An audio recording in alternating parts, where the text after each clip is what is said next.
This is the beginning of podcast 3 for chapter 6 on developing and maintaining a learning environment. As you can see before you, there are lists on both sides of this slide of what common consequences are for positive behavior, which we call rewards, and negative behavior, which we call deterrents. You may use any of these types of consequences here, and they go from minor consequences or consequences for minor behavior all the way up to more extensive consequences and or rewards. Many physical education teachers use a more authoritarian approach to student behavior, but that doesn't mean that they don't try to work toward self-discipline. They certainly do that. Uh, some principles of authoritarian orientations are being firm but flexible in your management. In other words, having clear expectations for students, but they change according to the context. Take time to teach the students self-directed behavior, which we've discussed before with behavior modification. And release control as students become ready. In other words, expectations for student self-direction are usually low in authoritarian approaches, but we need to try to transfer the responsibility for behavior to the students, of course, as they're ready. Some physical education teachers use group processes to determine behavior management systems. Some strategies that emphasize the group and social context are involving students in decision making.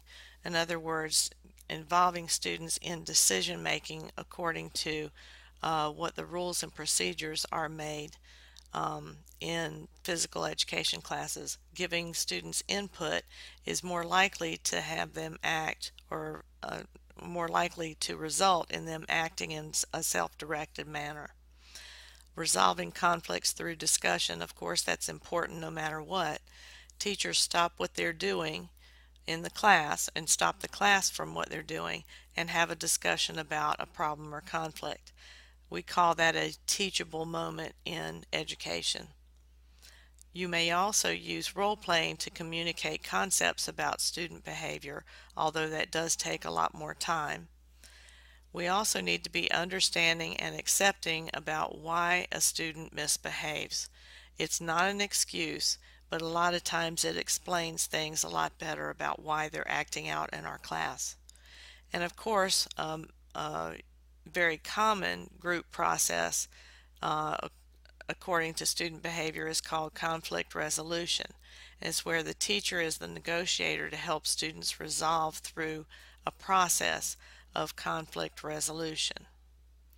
We don't use the word discipline much anymore in education, but we call it managing student behavior.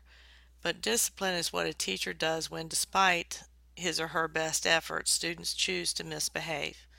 Historically, classroom discipline was strict obedience maintained by fear.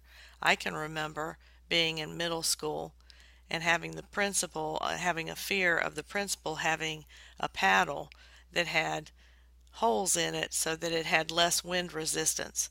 That was the common gossip between students in my middle school, which was called junior high school back then. I know, in caveman times. But anyway, students have to be treated on an individual basis as far as discipline goes, and students will not respond in the same way to management techniques. Some students will respond well with giving that teacher look. Some students will respond well when peers give them a hard time about disrupting the class. It just depends on the students.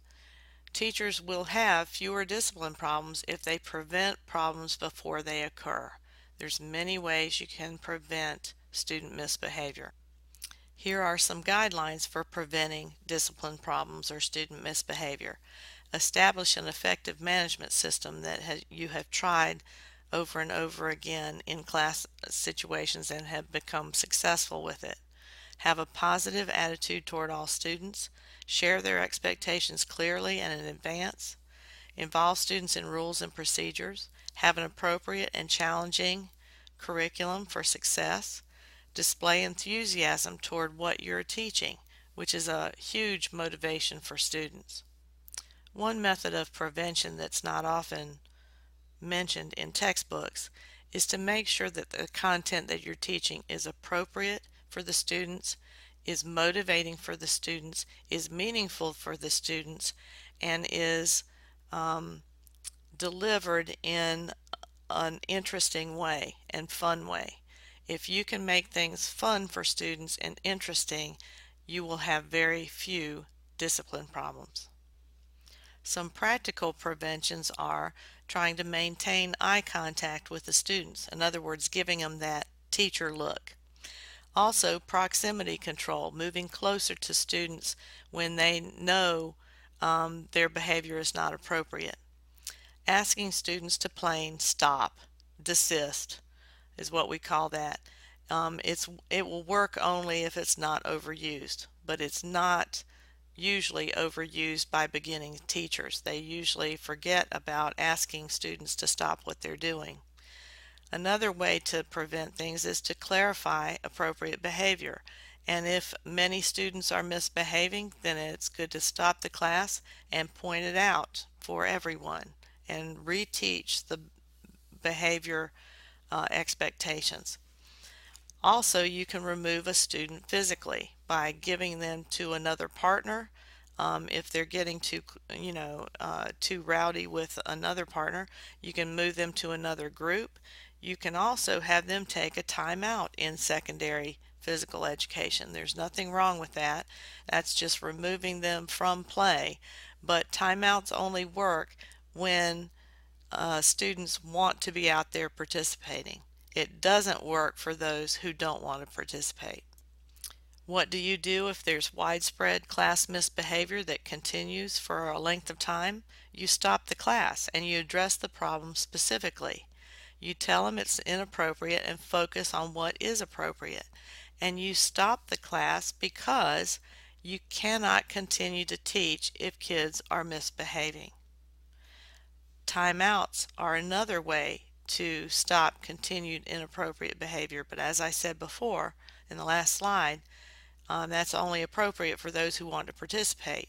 Another more important timeout for secondary kids is to take a privilege away. That's the quickest way to reinforce appropriate behavior. Negotiation and confrontation.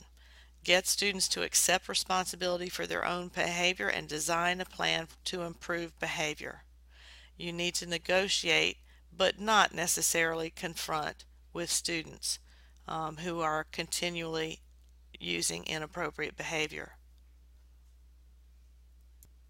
One of the ways to handle students who continually misbehave is to get them to demonstrate a skill, get them to be one of your assistants, get them to be participating in some way that makes them sort of special.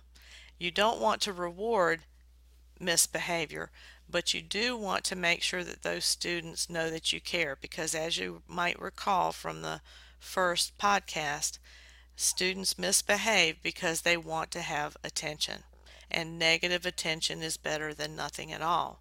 So you want to try to handle that student with positive attention. The last resort for continued inappropriate behavior is involving the parents. One of the best ways to involve the parents is to actually have the kids call the parent, and or involving the principal and or after school detention. Again, handling continued misbehavior means that most likely it's happening with that same student in other classes or with other teachers in the school. So you may use the other teachers for resource people with that particular student.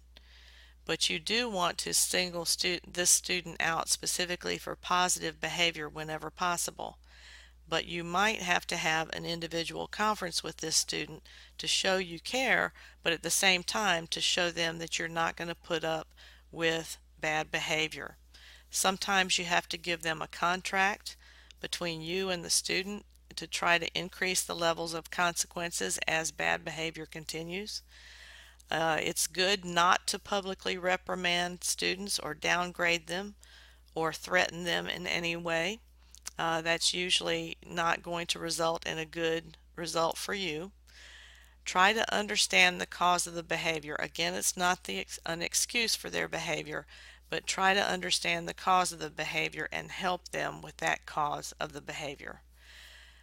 You should respond negatively to bad behavior, but not to the person.